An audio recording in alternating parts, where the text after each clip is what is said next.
दोस्तों आज की इस वीडियो के अंदर हम आप सभी के साथ में अपनी क्लास 8th हिस्ट्री सब्जेक्ट के चैप्टर नंबर 9 के पार्ट 3 को डिस्कस करने वाले हैं। और इससे पहले हमने डिस्कस किया है आपके पार्ट 2 और 1 को। अगर आपने उनकी वीडियोस को अभी तक एंजॉय नहीं किया है तो जाओ एक बार उनको देख लो, समझ लो, फिर यहाँ पे आना। तो कल वाले पार्ट के अंदर हमने एंड किया था यहाँ पे, तो आज हम कंटिन्यू करेंगे इस हमारी फिगर से। तो यार यहाँ पे आप देख सकते हैं कि आप popular representation of Mahatma Gandhi की, यहाँ पे आपके गांधी जी को कैसे दिखा रखा है यहाँ पे बैठे हुए, और उसके बारे में कुछ पीछे बातें बता रखा है। कह रखा है कि भाई in popular images to Mahatma Gandhi is often shown as a divine being occupying a place within the pantheon of the Indian gods. In this image he is driving Krishna's chariot, guiding other nationalist leaders in the battle against the British. अब यहाँ पे basically बता रहा है कि भाई बहुत सारे भगवानों के साथ में गांधी जी की बहुत सारी पिक्चरें बनाई जाती थी। यहाँ पे भी आप देख सकते हैं कि कृष्ण भगवान हमारे यहाँ पे बैठे हैं और गांधी जी इस रथ को चला रहे हैं, और ऊपर भी बहुत सारे भगवान यहाँ पे देखने को हमें मिल रहे हैं। नहीं, ये ऊपर से बहुत सारे लीडर्स हैं और यहाँ पे भी आपके लीडर्स को ये चला रहे हैं, यानी कि सभी को ज्ञान आपके गांधी जी दे रहे हैं। और साथ में कृष्ण भगवान है, यानी कि भाई इसको भगवान के साथ में रिलेट करते थे लोग। उसके बाद यार अब बारी आती है हमारे पास हमारी सोर्स 4th को स्टडी करने की, ठीक है। सो अब यहाँ पे बोलता है it was he who got bedakhli stopped in the Pratapgarh. तो यहाँ पे बोलता है the following is an extract from a CID report on the kisan movement in Allahabad district January 1921। कि भाई जो हम स्टडी करने वाले वो आपकी CID की रिपोर्ट का एक वो है जिसने उन्होंने किसान मूवमेंट के ऊपर स्टडी की थी इलाहाबाद डिस्ट्रिक्ट के अंदर आपकी जनवरी 1921 को, ठीक है। सो अब यहाँ पे बोलता है the currency which mister Gandhi name had acquired even in the remote villages is astonishing. No one seemed to know quite who or what he is, but it as an accepted fact that what he says is so and what his orders must be done. He is a Mahatma or Sadhu or a Pandit, a Brahmin who lives at Allahabad, even a Devta. The real power of his name is to be tracked back to the idea what he was, he who got Bedakhli illegal evacuation stopped in the Pratapgarh. A general rule, Gandhi is not thought of as being antagonist to government but only to the jamidars we or of Gandhi ji and the सरकार। अब यहाँ पे आप सभी को basically यही बात बताता है कि भाई जिन करेंसीज के ऊपर आपके गांधी जी का नाम होता था ना, वो आपके दूर दराज के क्षेत्र होते हैं, जैसे कि आपके गांव वगैरह के लिए, वहाँ पे भी अगर वो करेंसी चलाई जाती थी तो लोगों को ऐसा मानना था कि भाई ये जो इंसान जो कहता है हमें उसको फॉलो करना है, इसकी बातों को मानना है, क्योंकि एक महात्मा इंसान है, एक पंडित है, ब्राह्मण है, तो ऐसा कुछ लोगों का मानना होता था। अब यहाँ पे बताते हैं कि भाई हमें इस लोग की बात को मानना चाहिए। हमारे को मतलब किससे आज़ाद करा सकता है, किससे, आपकी इलीगल एविकेशन से। इसको यहाँ पे बोला गया आपका बेदाखली। और यहाँ पे इलीगल एविकेशन मैंने आप सभी को बताई थी कि भाई खेतों से जो आपके मतलब कि पीजेंट लोग काम करते हैं उनको भगा देते हैं, ठीक है, मैंने कल वाले पार्ट के अंदर बताई थी। उसके बाद इसने प्रतापगढ़ के अंदर इसको रोकने की कोशिश की। उसके बाद यहाँ पे बताया जाता है कि भाई जो सरकार थी और आपके मतलब कि जो गांधी जी की मतलब इमेज थी ना, काफ़ी यार उसको अपमानते थे ये लोग। उसके बाद हमारे पास आती है एक्टिविटी जो कि कहती है read source 4 according to this report how did people view Mahatma Gandhi. कि भाई इस रिपोर्ट के अनुसार जो लोग थे महात्मा गांधी को कैसी नज़रों से देखते थे। Why do you think they felt that he was oppose to zamindars but not to the government. और लोगों को ऐसा क्यों लगता था कि भाई ये जो जमींदारों के तो अपोनेंट में काम कर रहा है लेकिन गवर्नमेंट के खिलाफ नहीं है। देखो मैंने आपको पीछे बताया ना कि यहाँ पे इलीगल जो आपकी इलीगल एविकेशन थी, इलीगल एविकेशन के बारे में मैंने आपको पीछे बताया, यानी कि भाई इसने इसके खिलाफ फाइट की। तो जो जमींदार लोग थे ना वही तो ये काम करते थे। तो यहाँ पे ये तो बात उनके समझ में आई कि भाई जमींदार लोगों के तो ये खिलाफ है लेकिन ये गवर्नमेंट के खिलाफ नहीं है। तो ऐसा क्यों नहीं है, ये यार आप इसके बारे में सोचो। उसके बाद बोलता है what do you think they were in favour of Gandhi ji. कि आपको क्या लगता है कि वो लोग गांधी जी के फेवर में थे या फिर नहीं थे। उसके बाद यार अब बारी आती है स्टडी करने की दी हैपनिंग्स ऑफ 1922 टू 1929। कि भाई आपकी 1922 से 29 के बीच में क्या कुछ घटना यहाँ पे घटी, ठीक है। सो अब यहाँ पे बोलता है Mahatma Gandhi as you know was against violent movement. He abruptly called off the non cooperation movement when in February 1922 a crowd of peasants set fire to a police station at चोरी चोरा। अब यहाँ पे बेसिकली आप सभी को बताता है कि भाई जो गांधी जी थी ना, आप सभी को पता है कि वो अहिंसा के साथी थे और हिंसा के बिल्कुल खिलाफ थे। इसलिए उन्होंने अपनी जो जो उनकी नॉन कोऑपरेशन मूवमेंट चल रही थी उसको वापस ले लिया फरवरी 1922 के अंदर, क्योंकि वहाँ पे क्या किया, बहुत सारे किसानों ने मिलकर एक पुलिस स्टेशन के ऊपर आग लगा दी और उस वजह से गांधी जी को काफ़ी दुख पहुंचा और उन्होंने अपनी मूवमेंट को वापस ले लिया, क्योंकि उन लोगों ने वहाँ पे हिंसा कर दी, फाइट कर दी। फिर आगे बताते हैं 22 policeman were killed on that day, peasant were provoked because the police had fired on their peaceful demonstration. अब यहाँ पे बेसिकली बताता है कि भाई मतलब कि वहाँ पे 22 से भी ज़्यादा पुलिस वाले आपके मारे गए और जो आपके पीजेंट लोग थे अब यार वो भी मतलब कि ज़्यादा नहीं बच पाई, क्योंकि यार उनके ऊपर भी फायर वगैरह की गई। उसके बाद बताते हैं once the non cooperation movement was over, Gandhi is followers stressed that the Congress must undertake constructive work in their rural areas. जैसे यार गांधी जी ने अपने नॉन कोऑपरेशन मूवमेंट को वापस ले लिया तो अब लोग दोबारा से कांग्रेस के ऊपर दबाव देने लगे कि भाई आप एक काम करो, आप ही यहाँ पे जो हमारे रूरल एरियाज़ हैं इनके अंदर कंस्ट्रक्टिव वर्क करो।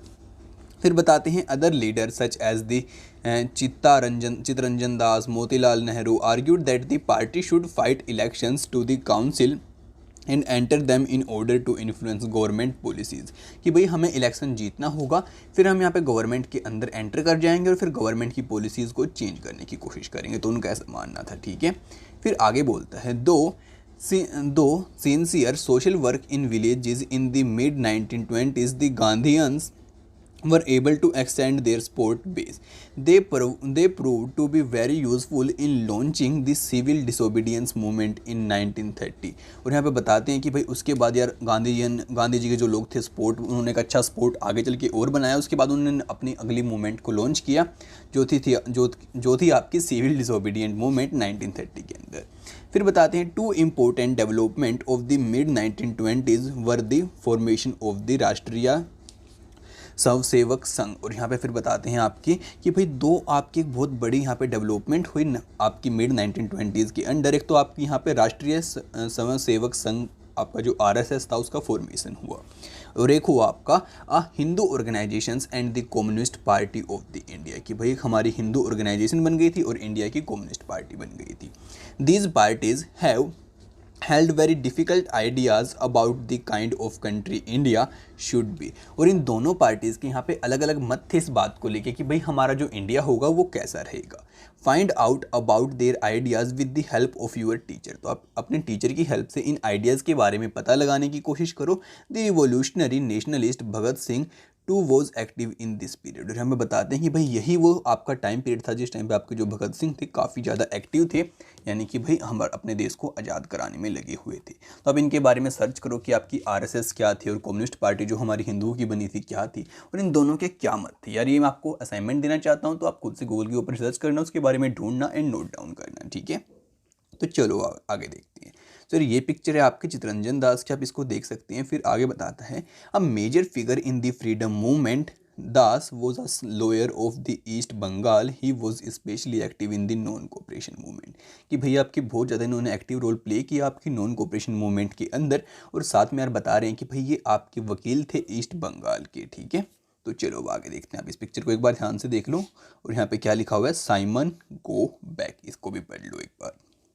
तो अब आगे बोलता है demonstrators oppose the Simon commission, कि भाई यहाँ पे लोग क्या कर रहे हैं, आपका जो साइमन कमीशन था उसका अपोज कर रहे हैं, उसके खिलाफ खड़े हैं। अब यहाँ पे बोलता है in 1927 in England decided to send a commission headed by the Lord Simon to decide India's political future.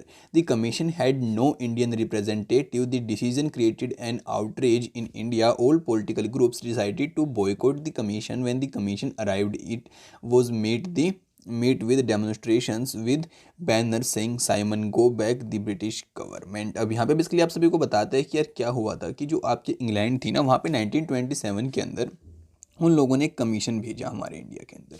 उस कमीशन का उद्देश्य ये था कि भाई यहाँ पे आए और हमारे जो पॉलिटिकल फ्यूचर हमारे भारत का कैसा होगा उसको बनाने में हेल्प करे हमारे लीडर्स की। लेकिन जो हमारे लीडर्स थे उन्होंने यार इसका यहाँ पे अपोज किया, और यहाँ पे आप सभी को मैंने पीछे दिखाया कि वो लोग बैनर लेके यहाँ पे खड़े हो गए कि भाई जो साइमन है वो वापस जाओ, हमें तुम्हारी कोई ज़रूरत नहीं है, ठीक है। उसके बाद अब आगे तो बताते हैं दी decade the decade closed with the Congress resolving to fight for the Purana Swaraj complete independence in 1929 under the presidentship of Jawaharlal Nehru. Consequently, Independence Day was observed on 26 January 1930 all over the country. अब यहाँ पे बताते हैं कि भाई पूर्ण स्वराज की demand रखी गई कांग्रेस के द्वारा आपकी 1929 के अंदर, और सभी लोगों का ये मानना था कि भाई हमें पूरी आज़ादी मिल जाएगी आपकी 26 जनवरी 1930 को, ऐसा लोगों का मानना था। उसके बाद आगे बताते हैं, ये पिक्चर आपके भगत सिंह की है जिनको आप देख सकते हैं, और आगे बोलते हैं हमारे पास एक सोर्स कहती है, I take a loud voice to make the deaf hear in Inquilab Zindabad. ठीक है, अब आपके भगत सिंह के बारे में कुछ बातें बोलने वाले हैं, क्योंकि यह नारा उन्हीं का था। अब आगे बोलते हैं, revolutionary nationalist such as the Bhagat Singh, Chandrashekhar Azad, Sukhdev and the other wanted to fight against the colonial rule and the rich exploiting classes through a revolution work and the peasant. For this purpose they founded the Hindustan Socialist Republication Association HSRA in 1928 at Firoz Shah Kotla in Delhi. On 17 December 1928, Bhagat Singh Azad Rajguru assassinated Sundars, a police worker who was involved in the lathi charge that had caused the death of Lala Lajpat Rai. On 8 April 1929, Bhagat Singh and B.K. Dutt threw a bomb in a Central Legislative Assembly. The aim at their lift explained was not to kill but to make the deaf hear and to remind the foreign government of his callous exploitation. Bhagat Singh, Sukhdev and Rajguru were excluded on March 13, 1931. Bhagat Singh age at that time was only 23. The march of Dandi. चलो यार, अब आपको उसको ऊपर वाले को सारा explain करते हैं, आपको काफ़ी कुछ अच्छा यहाँ पे सीखने को मिलेगा। यहाँ पे बेसिकली आप सभी को यही बातें बता रहा है कि भाई आपके जो रिवोल्यूशनरी नेशनलिस्ट थे, यानी कि वो जो चाहते थे कि हम यार यहाँ पे लड़ाई के जरिए आज़ादी पा सकते हैं, उन्होंने अपना एक ग्रुप बना लिया। जैसे कि आपके भगत सिंह हो गए, चंद्रशेखर आज़ाद हो गए, सुखदेव हो गए, ये बहुत सारे हो गए। तो उन्होंने ग्रुप बनाया, उसके ग्रुप का नाम रख दिया इन लोगों ने HSRA, यानी कि हिंदुस्तान सोशलिस्ट रिपब्लिशियन एसोसिएशन। और ये थी आपकी फिरोज शाह कोटला दिल्ली के अंदर। उन्होंने 17 दिसंबर को यार क्या किया, जो भगत सिंह थे आपके राजगुरु थे यार, एक आपका सुंदर्स नाम का एक पुलिस ऑफिसर था, उसने यहाँ पे लाठीचार्ज के अंदर लाला लाजपत राय को मार दिया था। तो यार अब उन लोगों ने क्या किया, इसको यहाँ पे ख़त्म कर दिया। उसके बाद 8 अप्रैल 1929 को भगत सिंह, B.K. दत्त ने क्या किया, दोनों ने मिलके जो हमारी सेंट्रल लेजिस्लेटिव असेंबली है, या फिर उस टाइम की अगर मैं पार्लियामेंट बोलूँ, उसके ऊपर उन लोगों ने बॉम्ब फेंक दिया, सिर्फ ये उनको बताने के लिए लोगों को कि भाई यार हमारे अंदर भी पावर है, आप हमारी बात को सुनिए और यहाँ पे हमारी कंट्री को ऐसे ऐसे एक्सप्लोड मत करिए, यानी कि ऐसे इसको रुइन मत कीजिए आप, यानी ऐसे इसको बर्बाद मत कीजिए।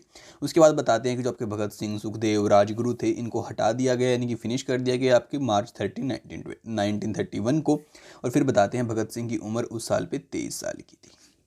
तो चलो अब डांडी मार्च के बारे में बात स्टडी करते हैं। तो यहाँ पे बोलता है, Purna Swaraj would near come on its own, it had to be fought for.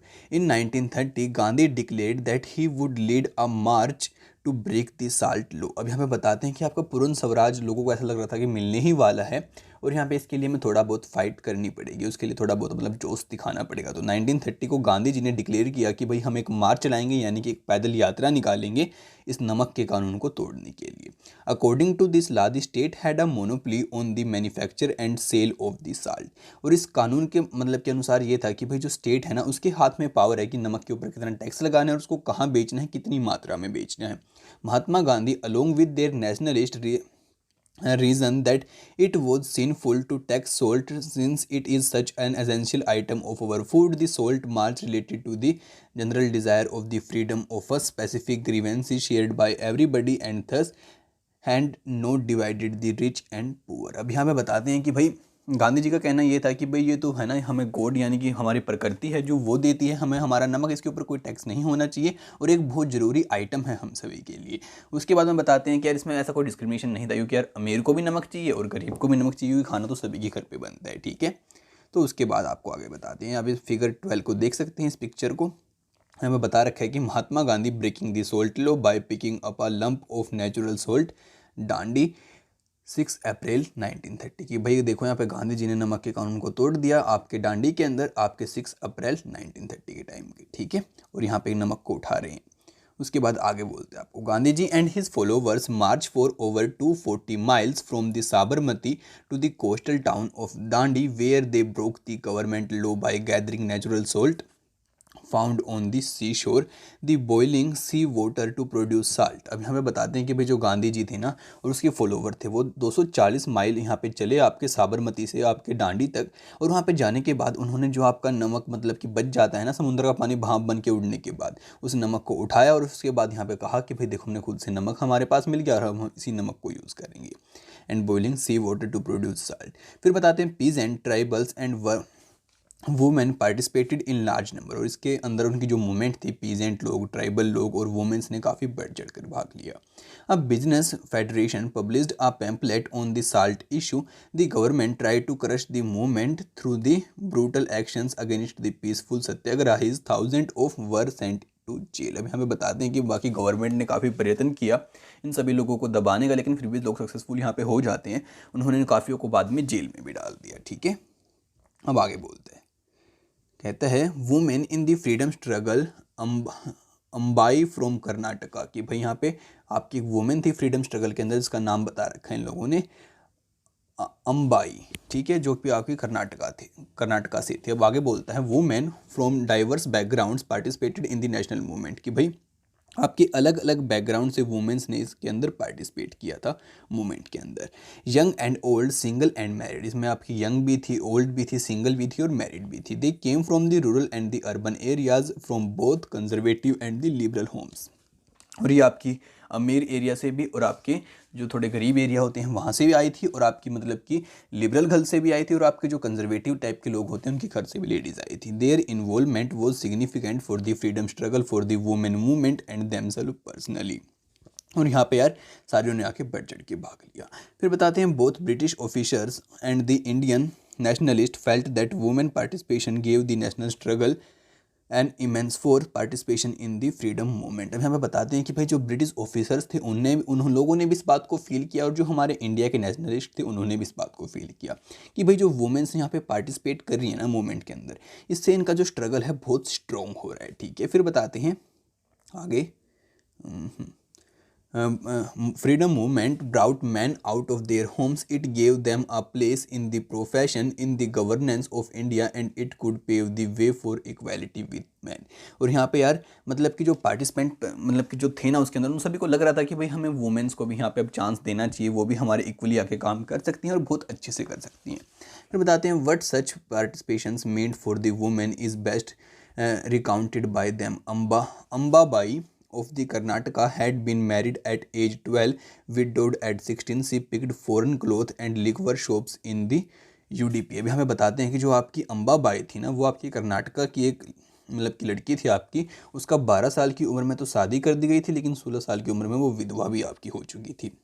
उसके बाद उसने फ़ौरन कपड़ों को उठाना स्टार्ट किया, जो लिक्वर की यानी कि दारू की दुकानें होती हैं वहाँ पे भी काम किया। फिर बताते हैं she was arrested, served a sentence and was rearrested. और उसको बहुत बार जेल में भी भेजा गया। Between prison terms she made speeches, taught spinning and organised prabhat pheris. Ambabai regard these the happiest day of her life because they gave it a new purpose and commitment। उसके बाद बताते हैं, लेकिन उसने काफ़ी फिर भी लोगों को गाइड किया और बताया कि भाई तुम व्हील पे स्पिनिंग कैसे कर सकते हो, कैसे यहाँ पे बाकी काम वो कर सकते हो। उसने लोगों को काफ़ी तरीके से यहाँ पे गाइड करने की कोशिश की। फिर बताते हैं women however had to fight for their right to participate in the movement. लेकिन तब भी यार ऐसे उनको फ्रीली पार्टिसिपेट मूवमेंट्स के अंदर नहीं करने दिया जाता था, वुमेन्स को उनको काफ़ी स्ट्रगल करना पड़ता था।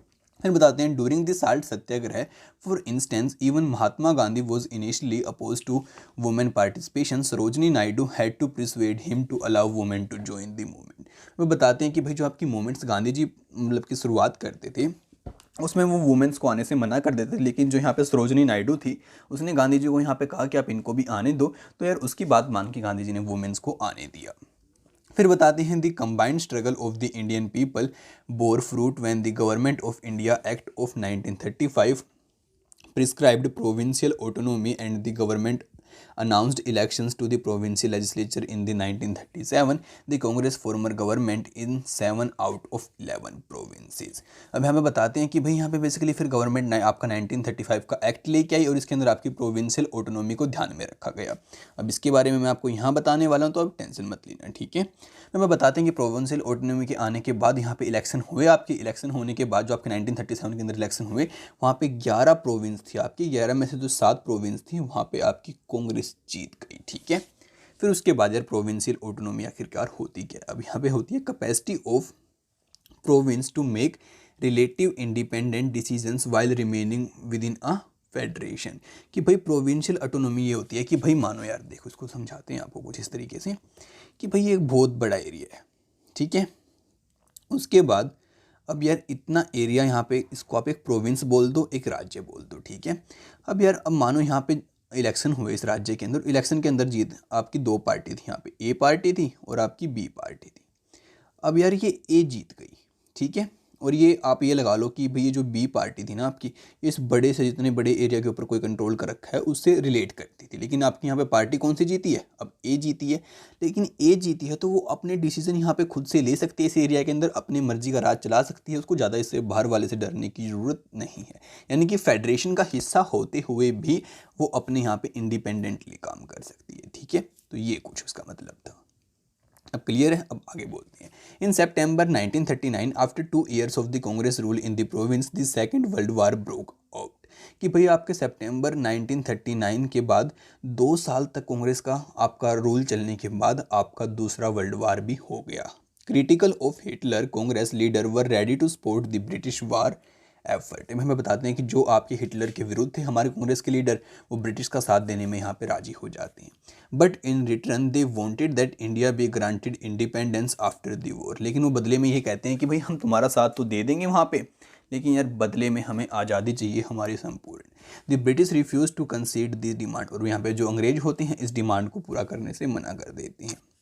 The Congress minister resign in protest. और यहाँ पे इसी तरीके में यार इसी प्रोटेस्ट के अंदर बहुत सारे जो कांग्रेस के मिनिस्टर होते हैं वो रिज़ाइन कर देते हैं अपनी प्रोटेस्ट से, यानी कि अपनी पोस्ट से, ठीक है। तो यार एक काम करते हैं, आज के पार्ट को ज़्यादा लंबा नहीं खींचते हैं, यहीं पे एंड करते हैं। नेक्स्ट पार्ट की वीडियो आप सभी को बहुत जल्दी देखने को मिल जाएगी। उसको सबसे पहले देखने के लिए सब्सक्राइब करना बिल्कुल भी मत भूलना, साथ ही बेल नोटिफिकेशन को ऑल पे सेट कर लेना। तो ठीक है यार।